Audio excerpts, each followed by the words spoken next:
Well, let's continue on the grain deal and Russia's withdrawal from that and bring in Suay Nilhan Acikalın, an Associate Professor of International Relations at Ankara, Haci, Bayram, Veli University. Thank you very much indeed for your time. Russia says it's withdrawing from this deal because it hasn't been fair to Russia. They say Western countries have not stuck to their end of the bargain. Have they got a point? Actually, it is the third time the extending time when the Russian says the same argument, but also there is a one and the biggest argument that's supported by the Russian side, which is that they ask for including the Russian fertilizers to this grain deal agreement. I think one of the main reason behind until now the Russian side says there will be no extension.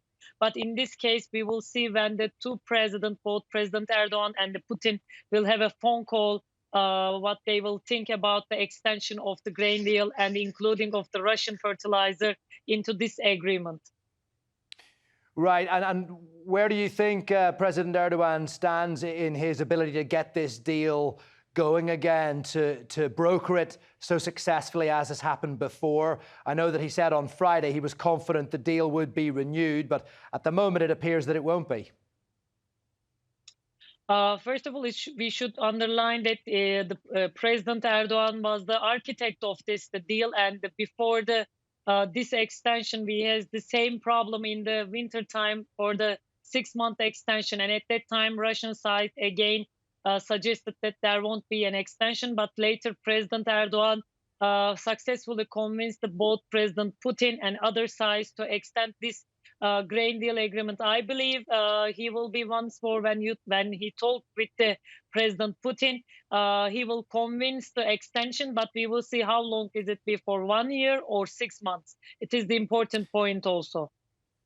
I mean, Ukraine has said that their ships are ready to set sail with or without Russia's approval. They'll carry on regardless.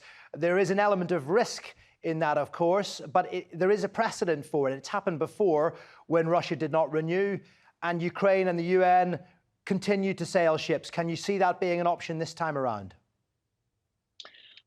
This could be option, but for a not long time. We should be also understood that this grain deal agreement is not only food agreement, but it's also security agreement, as you mentioned. That maybe this option could be a very short term for just few days or weeks, but later on there will be an official extension of grain deal that also approved by the Russian side as well, because it will be otherwise dangerous to any upcoming threats in the Black Sea region, and it would be more costly for both sides and also Turkey and the region as well. And just finally, the UN has said that millions of people will pay the price for this. If the deal does not get renewed, Suay, what will be the implications around the world for Russia's refusal to renew that deal?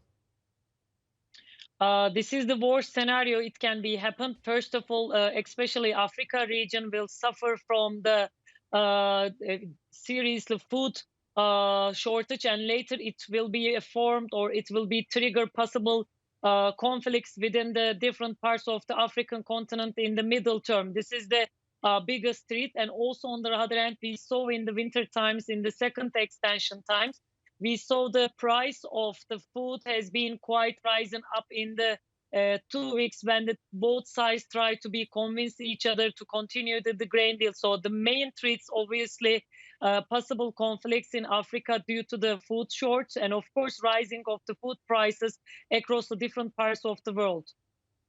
Yeah, and perhaps pressure from Africa will have an effect on President Putin. We thank you very much indeed, as always, for coming on the News Hour, Suay. Thank you.